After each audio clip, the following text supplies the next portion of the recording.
Bonjour les enfants, c'est papa. Bienvenue dans notre deuxième podcast de la journée les enfants. Bienvenue à la clinique. Alors comme ça ils sont retournés au CED.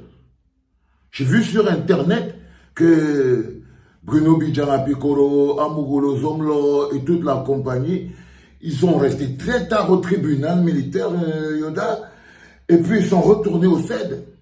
Pourquoi? Pour complément d'enquête. Hein, Piccolo? Vous êtes retourné au CED. Tu as entendu comment les gens disaient, tu es content, non? Mais tu as découvert que retourner au CED pour complément d'enquête, ça c'est ce que les gens disent quand ils sont dehors, n'est-ce pas, Piccolo? Toi, tu as découvert ce que ça veut dire retourner au CED pour complément d'enquête. Parce que ce qui se passe en ce moment avec toi, Piccolo, c'est que tu découvres la différence de l'appréciation des mots quand on est à l'intérieur de la prison et quand on est à l'extérieur. C'est-à-dire à l'extérieur, on dit que tu es retourné au CED pour complément d'enquête. Mais toi, tu as découvert que complément d'enquête voudrait dire qu'on doit poursuivre l'interrogatoire. Tu vois la différence, non? Tu vois la différence, non? C'est-à-dire qu'eux, ils entendent dehors que tu es retourné au CED pour complément d'enquête. Mais ils ne savent pas ce que ça s'appelle complément d'enquête. Ils ne savent pas ce qu'on met dans le mot complément d'enquête. Ils ne se posent pas la question. Complément d'enquête, ça veut dire vous retournez à l'interrogatoire. Ça veut dire qu'on t'a pas assez bien cuisiné. Ils ont besoin de d'autres informations. Donc le même traitement qu'on t'a donné avant, pour avoir les quelques informations qui t'ont amené jusqu'au tribunal et qui ne sont pas claires, et tu croyais que le traitement, l'interrogatoire était fini, on t'a retourné à l'interrogatoire, tu as compris, non? Oui. Là, tu vois donc que c'est quand les gens ils parlent dehors, ils ne savent pas la réalité des faits, ce que ça veut dire retourner au CED pour complément d'enquête. Le CED, tu as aussi découvert, le CED c'est un centre d'interrogatoire. Kondengi, c'est un endroit de détention. Il y a une différence. Je vous dis que quand tu as fait la prison, pose-toi Yoda. Quand tu as fait la prison, tu passes ton temps à lire ce truc, le code pénal. Et tu connais déjà tout. Même si tu étais un voleur de poulet, tu deviens un avocat, mais spécialisé. Donc, le CED, c'est un centre d'interrogatoire. Là-bas, on traite les gens. Et là, tu découvres que si tous les jours, on déshumanisait les gens et toi, tu n'étais pas au courant, tu vois. Donc là, tu es reparti à l'interrogatoire. Et tu es en train de te demander en ce moment, qu'est-ce que tes gens sont contents quand on dit que tu es retourné à l'interrogatoire. Ça nous fait faire la différence entre le CED, qui est la zone d'interrogatoire, et la zone de détention. Et la zone de détention. Parce qu'à Kondengi, quand vous allez aller là-bas, dès que vous arrivez à Kondengi, vous vous installez. Vous avez chacun son petit mandat pour vous coucher dessus. Les gens ont la télé. Il y a des gens qui ont même des bibliothèques. Vous allez découvrir là-bas que les grands prisonniers, ils ont des grandes prisons. Donc la vie au CED et la vie à Kondengi, c'est deux choses différentes. Au CED, tu es mis à la question. C'est-à-dire qu'au CED, on te pose des questions jusqu'à toi-même, tu ne veux plus répondre aux questions. Donc quand le type qui pose des questions revient encore s'asseoir devant toi pour la troisième fois, c'est ton cerveau qui commence à bouillir. C'est ton cerveau même qui commence à bouillir. Ça veut dire que tu es reparti à l'interrogatoire. Si on t'avait fait le balançoire pour répondre aux questions, parce que c'est ça le CED, ce n'est pas seulement une zone d'interrogatoire, c'est aussi un centre de torture. C'est aussi un centre de torture. Au CED, la torture est légalisée. C'est le processus. Donc, par exemple, à Piccolo croyait que le balançoire était fini. Mais quand on a dit que retourner au CED pour complément d'enquête, vous êtes en train de dire complément d'enquête, lui il s'est arrêté comme ça, il a dit Seigneur, ce n'est pas fini. Ce n'est pas fini. Cet interrogatoire va continuer. Il va repartir se coucher par terre au CED. Le CED, c'est un centre de torture. C'est un centre de torture. Quand on était au CED et les autres au GSO, tout le rêve qu'on avait, c'était de se retrouver enfin en Kondengi pour qu'on puisse se reposer. C'est-à-dire que tu veux aller à Kondengi. Après 2 semaines au CED, si tu connais la différence entre le CED et Kondengi, tu as déjà envie qu'on te fasse ton mandat de dépôt très vite. Tu veux déjà avoir ton mandat de dépôt très vite. Parce que la vie au CED, à Kondengi, tu peux sortir. Tu marches dans la cour, le soleil touche ta tête, tu causes avec les gens, tu discutes. À Kondengi, tu peux sortir. Il y en a qui réussissent même à avoir suffisamment le charisme, ils tournent les gardiens de prison. Oui, il y a beaucoup de gardiens de prison là-bas qui ont les enfants des prisonniers dans le ventre. Beaucoup. Beaucoup de gardiens de prison. Donc, ils sont là-bas, ils vivent déjà la vie. Ça, c'est Kondengi. Les gars vivent à l'aise. Ils ont les congélateurs, les ventilateurs et tout ce qu'il faut pour que dès que tu as l'argent, tu vis bien. La différence avec le CED, c'est que le soleil ne touche pas ta tête. Tu ne sors pas. À Kondengi, tu peux aller te laver. Au CED, tu ne te laves pas. C'est ce que je veux dire. Vous comprenez pourquoi, quand quelqu'un est à l'interrogatoire au CED, nous on avait juste ça, la vie, on attendait quand on va traverser. On attendait quand on va traverser. Ça, c'est ce que les gens qui avaient déjà fait la prison nous expliquaient. Mais j'ai respiré, moi, l'air un peu bien quand je suis arrivé à Kondengi. C'est pour ça que quand j'ai appris que Bruno Bidjanga a encore retourné à l'interrogatoire, j'ai dit, waouh, le petit là, il a envie de devenir fou maintenant parce qu'il sait que les gens pensent dehors que c'est bien de retourner au CED pour complément d'enquête. Ils pensent que c'est bien. Parce que vous voyez, quand je suis arrivé à Kondengi, j'ai respiré. J'ai respiré. J'ai respiré, j'ai pu faire le sport. Est-ce que tu peux faire le sport au CED? Tu ne peux pas faire le sport. Tu ne peux pas faire le sport, tu ne peux pas courir, tu ne peux pas sortir pour faire la course. Tu ne peux pas. Tu ne peux pas.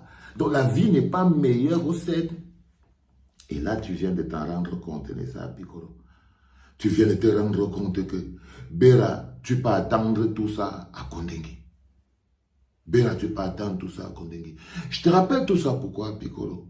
Pour que tu comprennes la valeur de la vie d'un homme. Pour que tu comprennes la valeur de la vie d'un homme.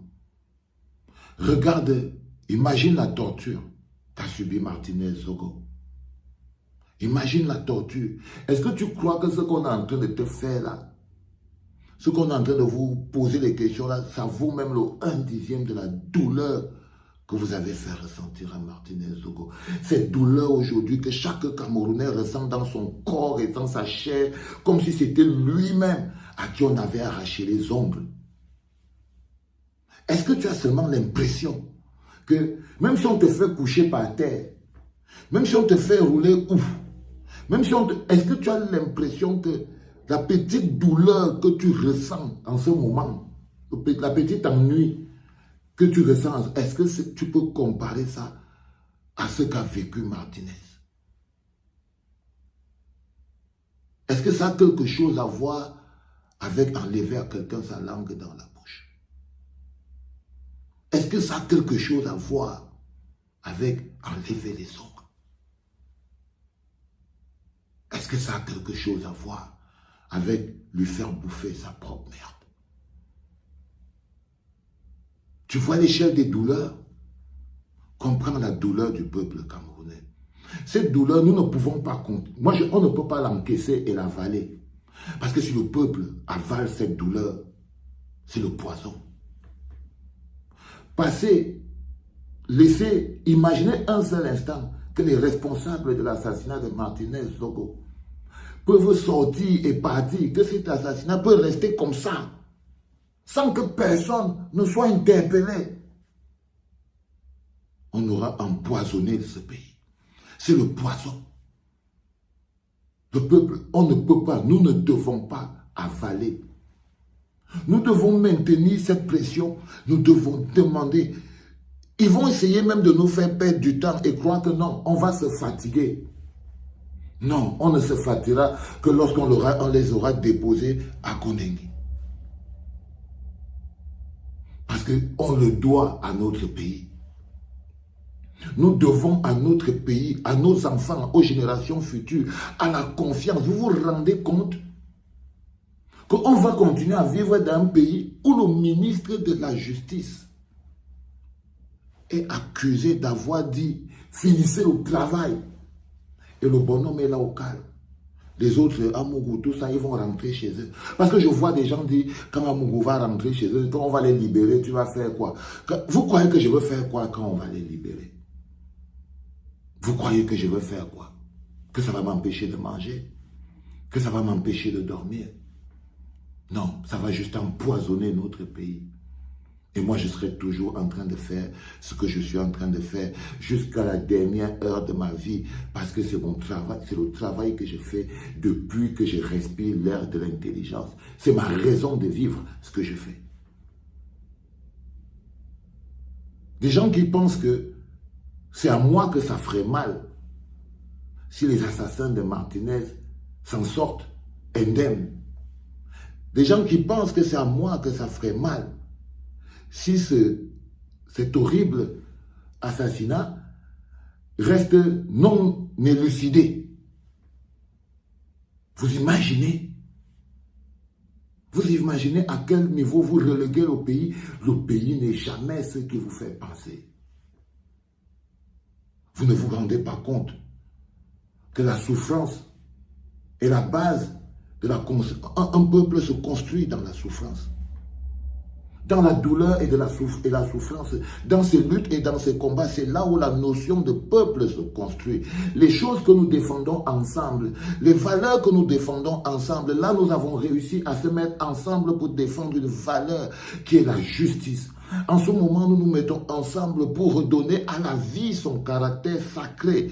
Donc, il ne s'agit pas de vouloir mettre quelqu'un en prison, il s'agit de sauver l'âme de notre pays. Il s'agit de sauver l'âme de notre pays. Trop de cadavres. Trop de cadavres. Trop. Aucune purification. On a notre premier président, il est enterré ailleurs dans un autre pays. On ne voit pas à quel point, à l'échelle du pays, nous subissons une malédiction parce que nous n'arrivons pas à être dignes. Nous n'arrivons pas à être un peuple. Nous n'arrivons pas à penser ensemble. Nous n'arrivons pas à faire bloc. Nous n'arrivons pas à avoir des valeurs communes. En ce moment, un homme, un frère, un Camerounais a été assassiné par d'autres Camerounais. Et on ose avoir sur la toile des gens qui sont... Les autres vont sortir, les autres... Non, est-ce que vous vous rendez compte? À l'échelle des valeurs, regardez un peu comment on parle du... C'est du Cameroun dont on parle. Quand vous regardez en Côte d'Ivoire, au Sénégal, par exemple, on dit que au Cameroun, ce qui s'est passé au Cameroun, on ne dit pas ce qui s'est passé dans la famille de Martinez Zogo. On ne dit pas ce qui s'est passé dans les médias.